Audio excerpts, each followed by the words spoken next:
Quiet on the set. Lights. Camera. Action. Roll camera.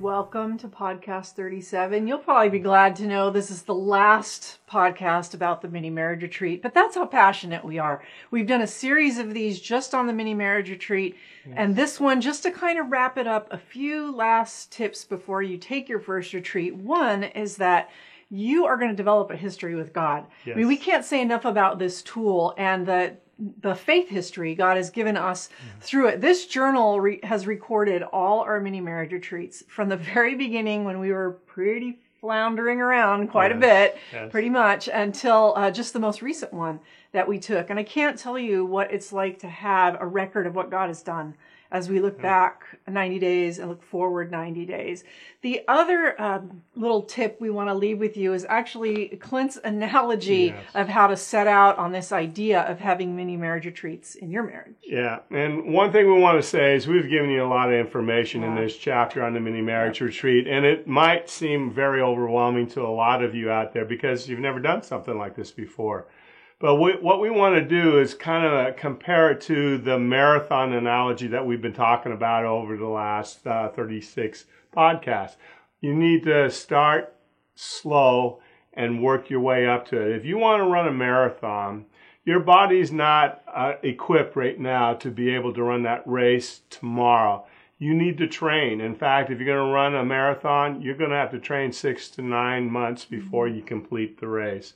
And the thing is if you train for that 6 or 9 months, you'll have success.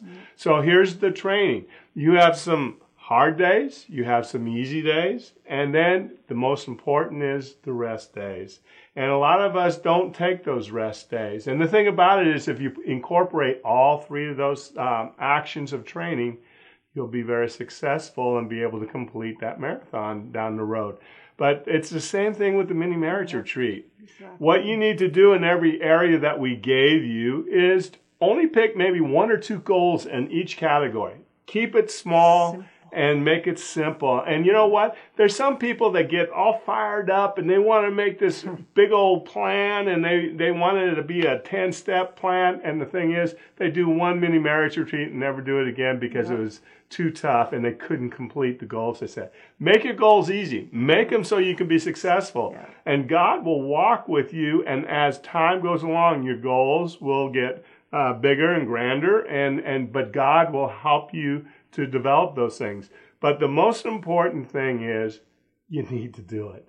And if you do it, Penny and I, we saw our marriage change because we were dedicated every 90 days to go out with God and say, God, what do you want to do in these areas? That's right. We always say, start small, pray big. That's and this marriage retreat, this mini marriage retreat idea, tweak it. It does not have to look exactly like ours looks or exactly what you read in the book. Tweak the tool to fit your marriage. Don't try to make your marriage adjust and fit into some kind of little box.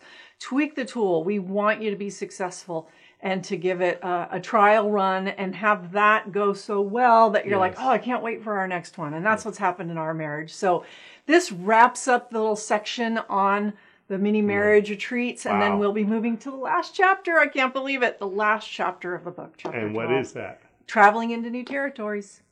All right. Well, we'll see you next week. God bless.